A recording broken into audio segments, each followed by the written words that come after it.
Olá pessoal, tudo bem? Como passaram?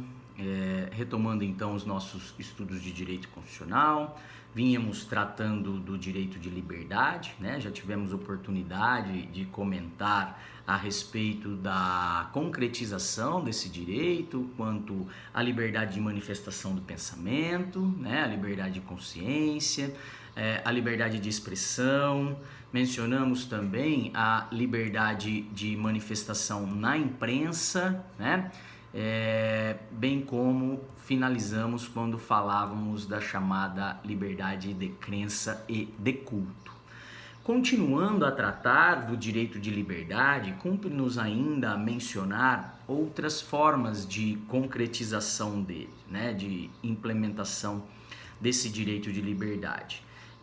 Outra forma não comentada ainda pela gente é a mencionada no inciso 12 do artigo 5º, que trata da chamada liberdade de comunicação, né? E que, em garantia dessa liberdade de comunicação, protege, né?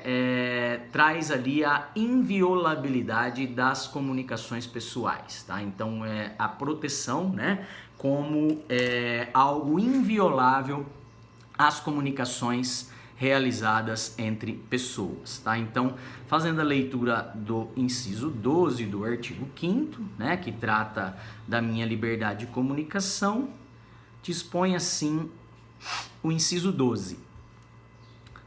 É inviolável o sigilo de correspondência e das comunicações telegráficas de dados e das comunicações telefônicas, salvo, no último caso, por ordem judicial, nas hipóteses e na forma em que a lei estabelecer para fins de investigação criminal ou instrução processual penal.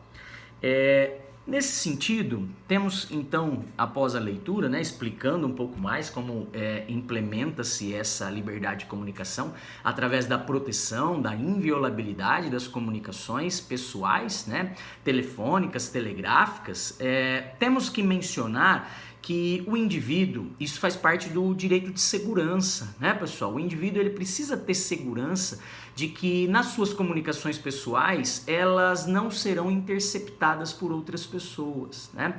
Que as suas comunicações pessoais serão protegidas, serão invioláveis, né? Podendo ali realizá-las de forma no exercício da sua intimidade, do seu direito à intimidade. Tá? Então, sejam comunicações feitas através de cartas, telegramas, telefonemas ou também mensagens eletrônicas, né? Hoje tão utilizadas, todas essas formas de comunicação, de exercício da liberdade de comunicação, elas se encontram acobertadas pela proteção, pela inviolabilidade dessas comunicações, né? Como diz o José Afonso da Silva, o objeto desta tutela constitucional ele é dúplice. De um lado, garante a minha liberdade de manifestação do pensamento através das comunicações telegráficas, telefônicas, né, por mensagens eletrônicas, tá? E por outro lado, garante o segredo, né, como expressão, como manifestação da minha intimidade, tá? Então, o Estado ele protege como algo inviolável, né, no intuito de a correspondência, no intuito de preservar a minha intimidade, de manter as minhas conversas íntimas em sigilo, em segredo, para que então não sofram invasões, interceptações indevidas por outras pessoas, ok? Falando da liberdade de comunicação, então nós temos três espécies, três formas pelo qual a Constituição tutela, protege a nossa liberdade, né?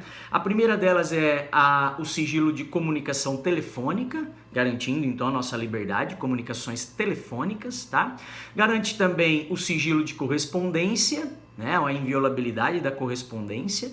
E também o sigilo de dados, né? Os registros que constam em bancos de dados do poder público, de empresas concessionárias de serviço público, de empresas da área financeira, né? Dos bancos, as instituições financeiras, tá? Então, falando da primeira delas, a questão da comunicação telefônica e o sigilo quanto a esse tipo de comunicação, tá? O que prega então a Constituição é que as conversas estão protegidas, né? As conversas elas estão sob sigilo. E só é permitida a quebra desse sigilo, conforme menciona o próprio dispositivo constitucional, o próprio inciso 12 que acabamos de ler, por meio de uma ordem judicial, né, na forma da lei, para fins de investigação criminal ou para instrução de um processo penal, tá?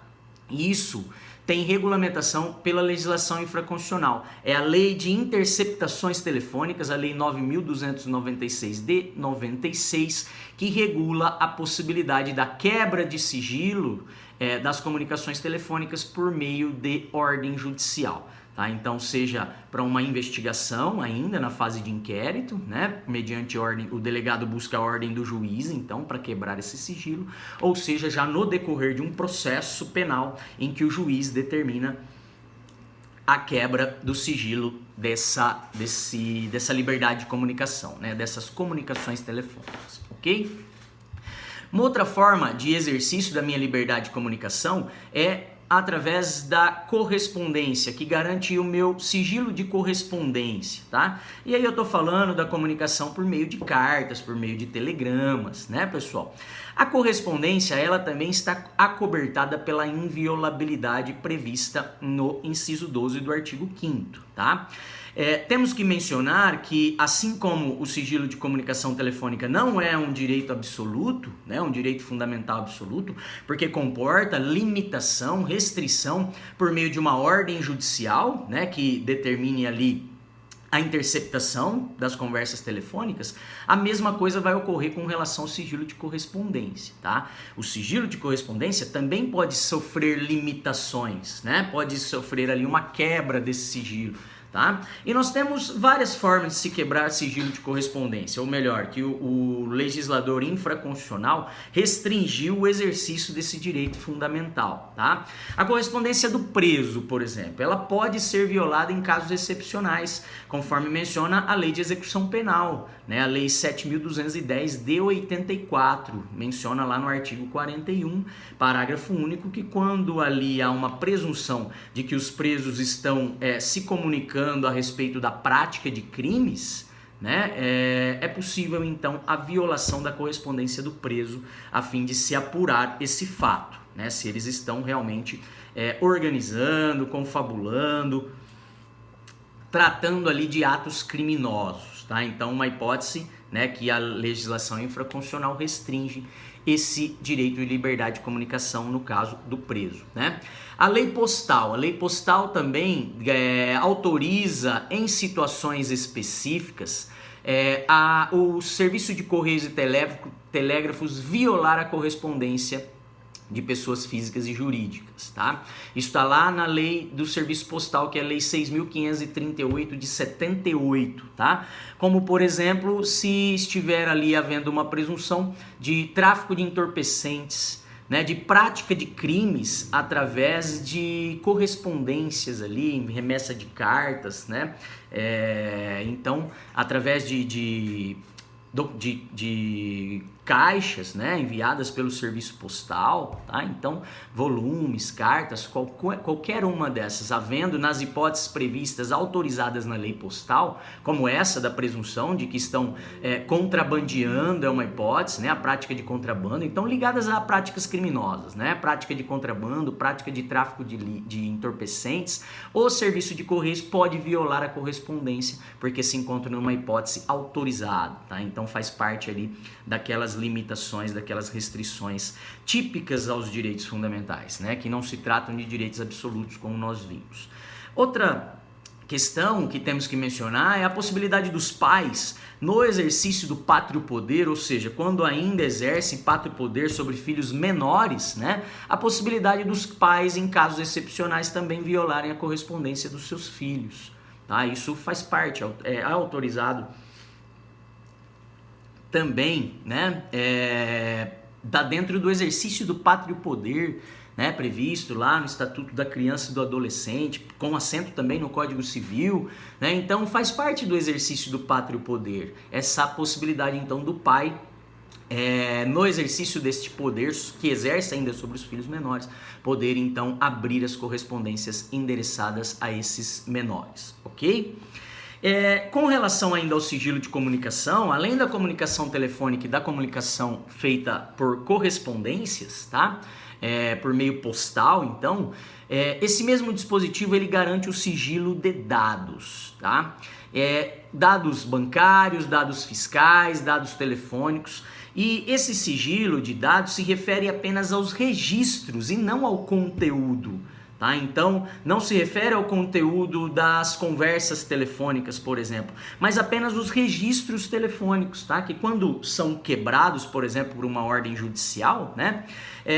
Entrega-se ao juiz uma relação com todos os dados de todas as ligações que foram feitas para aquele número, que foram realizadas, né, por aquele determinado telefone, tá? Então, isso fica registrado nas operadoras, bem como no caso dos dados fiscais, né, junto ao órgão do Estado, a Receita Federal, junto aos bancos ficam registrados os dados das operações bancárias, tá? E que também são acobertados por sigilo. Ninguém pode sair e devastar, né, e quebrar um sigilo com relação a essas informações, a não ser em hipóteses excepcionais, em hipótese excepcional, como por ordem judicial. Né? Então, nesses casos, quando o juiz requisita e determina a quebra do sigilo, vem apenas os dados bancários, as operações fiscais realizadas, né? E bem como os registros de ligações telefônicas, que também constam ali de registros em bancos de dados das empresas de telefonia. Tá? Então, esse mesmo dispositivo que garante a liberdade de comunicação, né, garante também o sigilo de dados, o sigilo com relação à proteção aos meus dados pessoais, ok? Beleza? Então, esse é mais um direito fundamental que está diretamente ligado ao exercício de uma liberdade, né? Ainda temos que mencionar com relação à inviolabilidade de correspondência e de comunicações telegráficas que a violação de correspondência e de comunicação telegráfica no nosso país é considerado crime.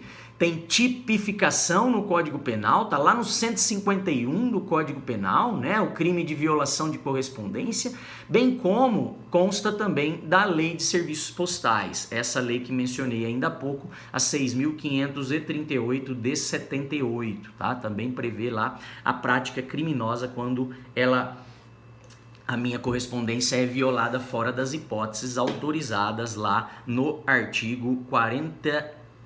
Não me lembro agora qual é exatamente o dispositivo, né, pessoal? Mas na lei postal, tá? Ok?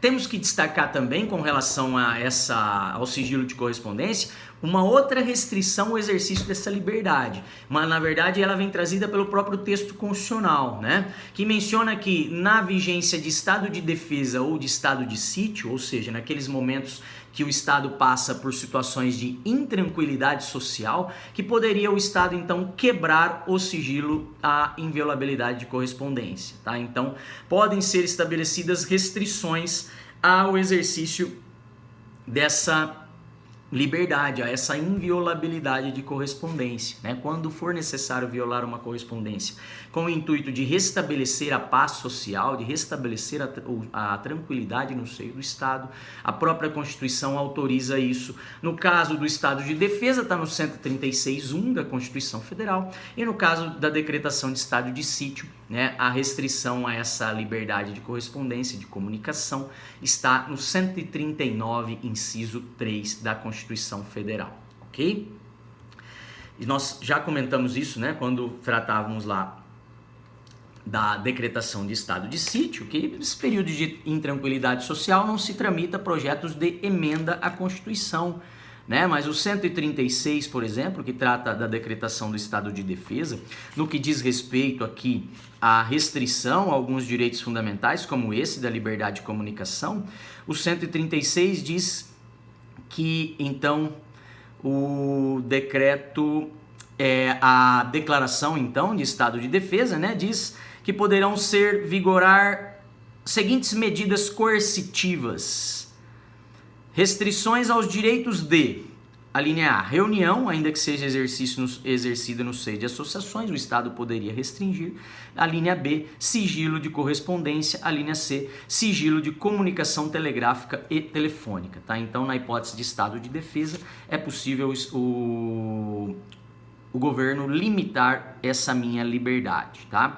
O 139, que fala do estado de sítio.